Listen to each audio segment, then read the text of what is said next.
So I'd like to introduce you to the next senator from the 61st District, Mr. Ed Rath.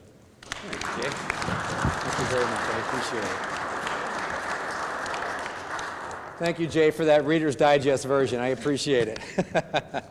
Good afternoon, ladies and gentlemen. It is my honor to be here today, and I want to thank all of you for joining me and my family as I announce my candidacy for the New York State Senate's 61st District. First of all, I want to introduce my amazing wife, Amy, truly my better half, and I say she is the definition of a better half, ladies and gentlemen, let me tell you. My daughter Jocelyn, my daughter Cecilia, and the former State Senator Mary Lou Rath, the great former State Senator. Mom, thank you for your inspiration, all of your advice. And she still calls me up and says, Edward, and I know I got to pay close attention when she used my full name. I am Ed Rath, and I am formally announcing my candidacy for the New York State Senate's 61st District. Ladies and gentlemen, New York is in trouble.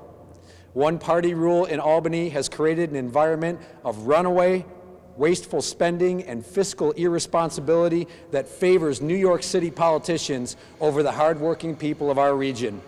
These politicians are leading us in the wrong direction. We continue to pay some of the highest taxes in the country, and we lose our population because of Albany's misguided agenda.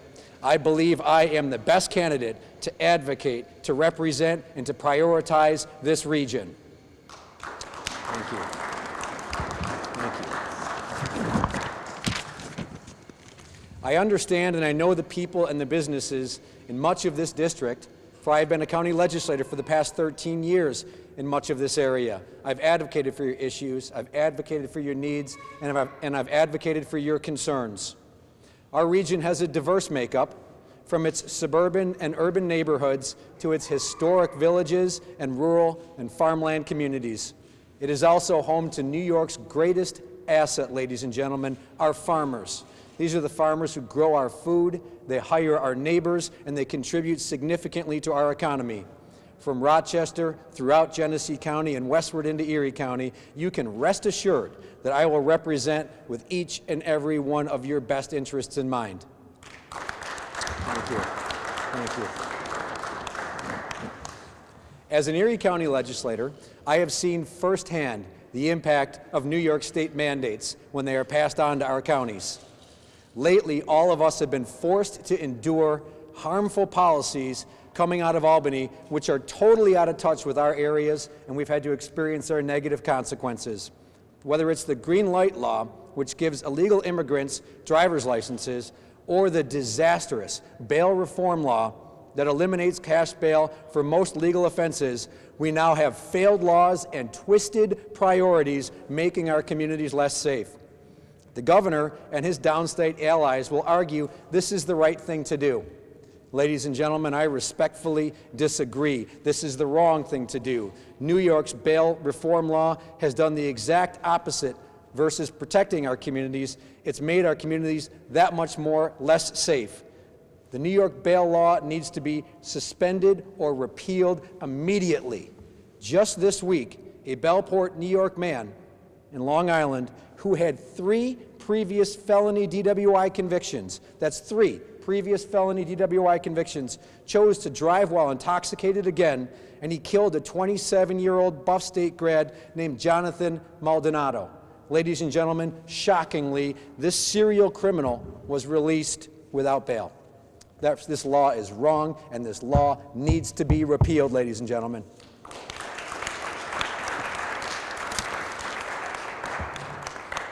When I see policies and laws enacted in Albany that negatively impact our region and limit our personal freedoms, I will take on the governor and his downstate colleagues.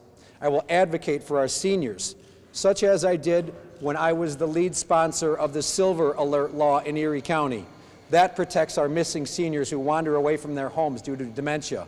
That law was actually enacted statewide, and I'm proud of the work we've done to protect our seniors. They need our focus and they need our attention. I will also represent our farmers, our small businesses, our entrepreneurs, our sportsmen, and all the hardworking residents of the 61st District. Ladies and gentlemen, make no mistake, I am more than willing to take on the politicians, including the governor, when they favor policies that harm our citizenry. I'm also willing to work across the aisle Democrats and Republicans alike, for the betterment of the residents and their priorities. Ladies and gentlemen, this is not about partisan politics. This is about the dreams, the hopes, the aspirations, and the best interests of the residents of this district. This is about reducing our incredibly high taxes and securing our financial well-being. This is about reforming and restoring our faith in a currently broken Medicaid system. Right now, the state is running a $6 billion budget deficit. That's $6 billion with a B, ladies and gentlemen, and 70% of that is due to Medicaid. As your senator, I will stand up and I will say no to the idea of passing this debt onto our counties, which is being mentioned by our governor right now. We've got to fight this. This is wrong. This is not the county's fault. Thank you. Thank you. I will go to Albany to be a part of a solution of a priority that has been very important to me in my 13 years in the county legislature, and that's fixing our crumbling roads and bridges. When we invest in infrastructure, we are guaranteeing public safety, we are improving the quality of life of the residents, and we are putting people back to work. It's a worthwhile investment, and I will continue to focus on that. In addition, I pledge to find better solutions for our schools, to improve our rural broadband, and to rescind onerous policies that punish businesses across New York State. In Albany, I will also advocate for our homeless and jobless military veterans who deserve far better than they are receiving right now from Albany. We need to prioritize our veterans, thanking them for their incredible sacrifice to protect our freedoms. Thank you. Thank you. State government plays a vital and a delicate role in its relationship with local governments. At every turn, we must insist that Albany represents all of upstate. State senators must assure that legislation that passes is fair to all concerned. However, it does not overburden the taxpayers and businesses of our state. I pledge to aggressively fight against excessive taxation and regulatory overreach coming out of our capital. Thank you. Thank you.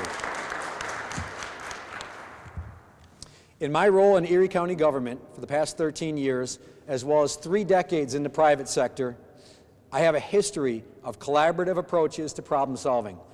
I am willing to listen to the concerns of others and engage their knowledge and expertise to find common solutions.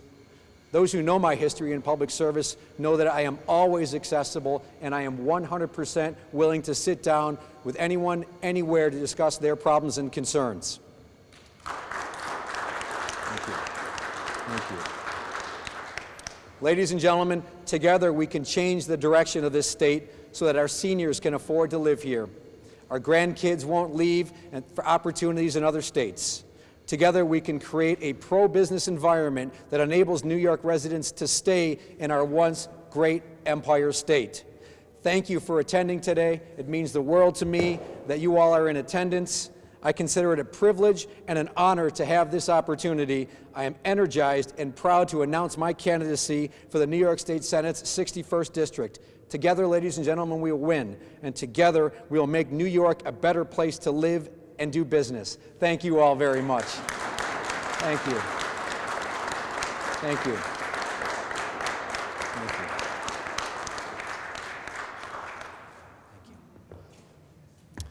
I'm more than happy to answer any questions that the media may have. So first of all, the current state of affairs in New York is that urban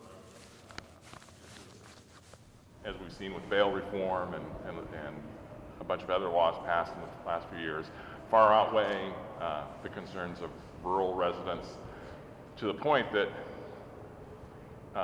representatives from urban areas don't even need to really consult with or compromise with rural representatives. How do you break through that? Well, I think one of the best and most telling examples of that was last year when the governor signed into law the Farm Worker Fair Labor Practices Act. And the governor tried to find a farmer where he could sign his bill, and no farmer would grant him the opportunity to stand on a farm and sign this bill, which was disrespectful of our farmers and disrespectful of our agricultural industry. That shows you the disconnect of downstate versus upstate. Right now, upstate is not being properly represented. It's a real challenge for us because of the numbers in the state Senate, but we need a two-party system. We need checks and balances in government. That's what our state government, our federal government, and all of our local governments have been founded on. I will advocate for those checks and balances in that two-party system because the disconnect right now is stark. The elimination of cash bail is the latest example of many. As I said earlier, the passage of the driver's licenses for illegal immigrants. This is a New York City agenda which does not represent upstate, nor does it represent Long Island. It's just a very narrow center in New York City that's being represented, and the people feel disconnected. We need to reconnect the people to their government in New York State. So how do Republicans break down the current state of things and bring back checks and balances and compromise? Good point. I think it's one issue at a time. We need to go out into the district and talk to the residents, ask them about their needs, their concerns, and their issues, and then advocate for them. We have a representative government, and that representative government should represent all of New York State. So if it's agricultural issues, if it's economic development issues, if it's enhancing our rural broadband, if it has to do with the disconnect with laws I had mentioned before, like the elimination of cash bail, Albany doesn't represent us, and we need to continue to fight for the residents of this area. The fight will be aggressive, the fight will be long, but I believe the fight will be successful. This district, so you're replacing a popular state senator who won a district after redistricting that is majority Democrat now. That's right. And we may see kind of some of the same dynamics that are at state level play out in this district. How do you, as a newcomer to the district, win this against your eventual Democratic opponent?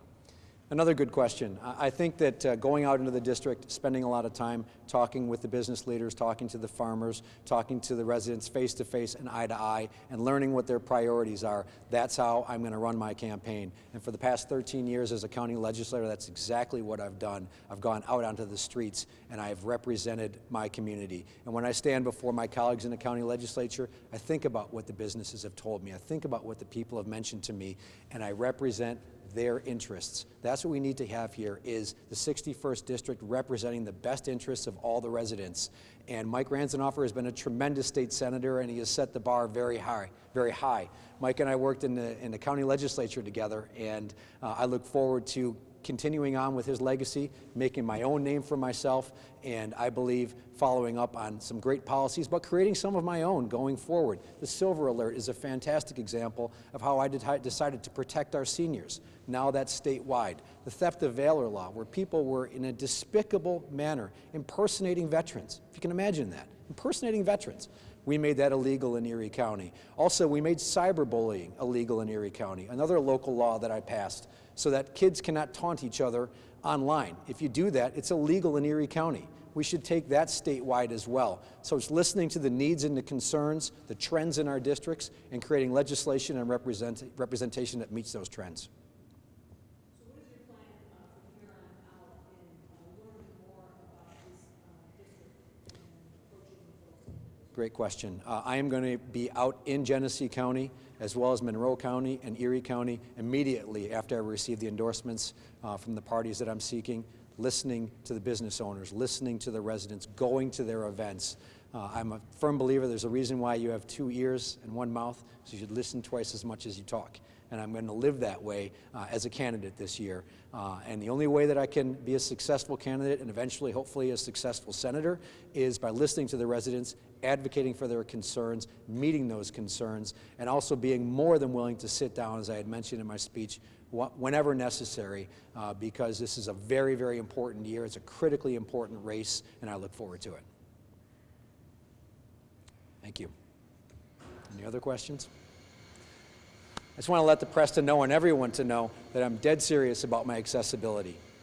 You can find me on social media. We're going to be making sure that you all have my contact information when it comes to contacting me on issues when I'm out in the district. This is really, really important to me that you know that as a candidate running for the state Senate, I am always here to work with you, always here to talk with you, and always here to be a part of this campaign season. I'm very confident in this race. I'm also very cautious. I don't take anything for granted, but we're going to fight all the way through the finish line at 9 o'clock on election night. Thank you all. Thank you. Thank you.